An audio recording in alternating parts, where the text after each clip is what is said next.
Great graphic, by the way. So, Brad, why don't you just walk us through real quickly on what everyone's looking at? Yeah, so here's the matchup here, right? I mean, and to me, it's what's going to win out. Is it going to be the Lions offense or the Ravens defense? We look at average points per game. The Lions are actually outscoring the Ravens big time here, 28 points to 22. Points allowed it goes to the Ravens. Ravens have only allowed 15.2 points per game. The Lions have allowed 18. Now, here's the thing for me, and I'll start this off. I mentioned this during our picks. The Lions have had a pretty soft schedule. I mean, when you think about the teams that they've beaten up on, these points, in my opinion, I feel are a bit inflated, and so it doesn't really tell the whole story.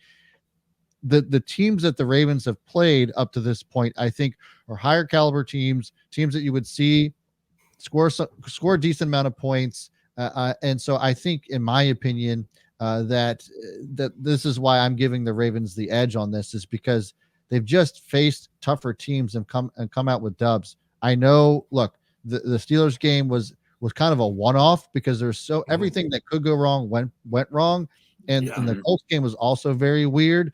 But it seems as if, especially during that Titans game, that the Ravens have figured some things out. And I'm curious to see if we see more of that on Sunday, and I think that we will. I think so too. I mean, this is a great test, Zach. Make no mistake. This is that, and not that I think that the Lions are, if I was going to pick them to be the NFC favorite right now, but they're playing with a lot of momentum. They've won a lot of games by double digits. You can say that they haven't played the toughest quote unquote opponents, but they've been putting it to the opponents that they've played. What's something for you this weekend, Zach, you're focusing on? Yeah, I think you hinted at it a little bit. Would love to see Zay and Lamar continue to build that chemistry together. But I think, end of the day, Ravens, if they want to get the offense going, they want to play to their potential, it's got to be the Lamar Jackson and Mark Andrews show. Get Mark Andrews the ball. We even saw it last week. It was one possession game, fourth quarter.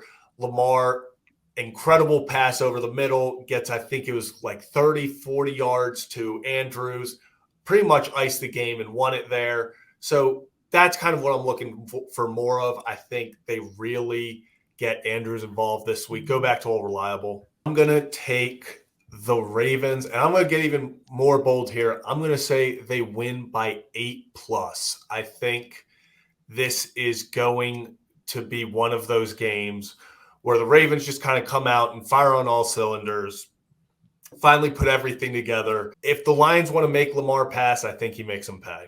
Yeah, I'm going to take Ravens here as well. They're favored by 3 points, and it's really only because they're at home.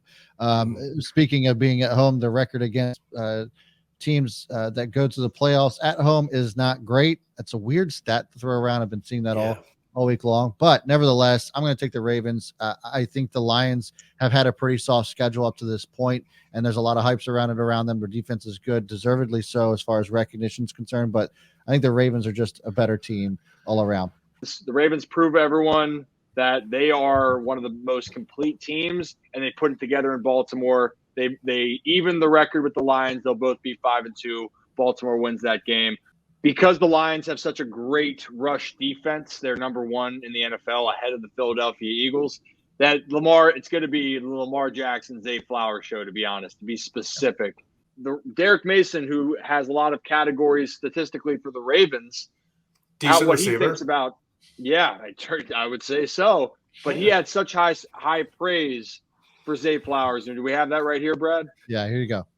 It's a level of competitiveness that I don't think you see in many guys. I think if he gets knocked down, he's gonna get back up and start fighting. Not literally fighting, but get back out there and start fighting. Yeah. The guy's quick, he's shifty, he's fast, he catches the ball with his hands. He knows how to find open spaces in defenses. He reminds me a little bit of myself when I was his age, but he reminds me a lot of Mark Clayton. And he and Mark had the same type of play. Both of them were shifty. Yep. Both of them were fast. Both of them could catch excellent with their hands. At times, both of them had some lack of concentration here and there, but for the most part, they went out there and they played the game like it's supposed to be Sure. played. Sure. And he reminds me so much of Mark. And I enjoy watching him. I really do. I think he's going to have an excellent career if he doesn't get hurt, barring injury. I think he's going to have an excellent career. And I just said it, look, this guy is going to pass whatever records I have. He's going to blow them out the water. They're not going to let him leave Baltimore like they let Brown leave Baltimore a few years ago. This kid is here to stay. Interesting that he brought up they're not going to let him leave like they let Brown leave. I think Zay is just on a different level than Hollywood Brown was. But also shout out to Bobby for that content. Appreciate Bobby Trosset. Go make sure you guys go follow him as well. But initial thoughts on that. He's a different animal than Hollywood was. And I'll even say he's a different animal, hopefully, than Mark Clayton was. I think he has that potential. You just see it in him where it doesn't matter how he gets the ball, if it's on a screen, if it's deep ball, if it's, just running a quick route and then having to make something happen. He is comfortable in every situation. And like Derek Mason said, he will get blown up and he just gets back up and he's like, okay, can I get the ball next play? Like, he doesn't care. And I think that's the coolest part and biggest difference I've seen in him versus other young receivers we've had is he will run into any coverage, anything, and he just wants to go get the football.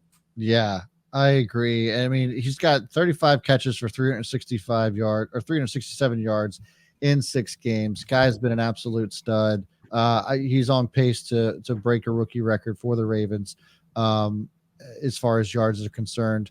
Yeah, and I was talking to someone about this, I think like a day or two ago. It just feels good that the Ravens, for once when we take a receiver in the first round, this far into a season, when they talk about the Ravens, they go, man, you have to watch out for this guy. He's a difference maker. He's exactly what they wanted.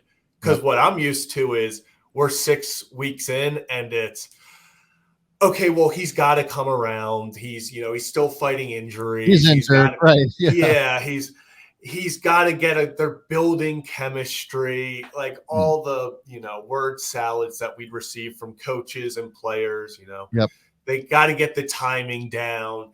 And it just feels like Zay hasn't had any of that. Yeah, he had the rough game in Pittsburgh, but besides that, just from the get-go, he has been honestly probably a top 3 piece of this offense.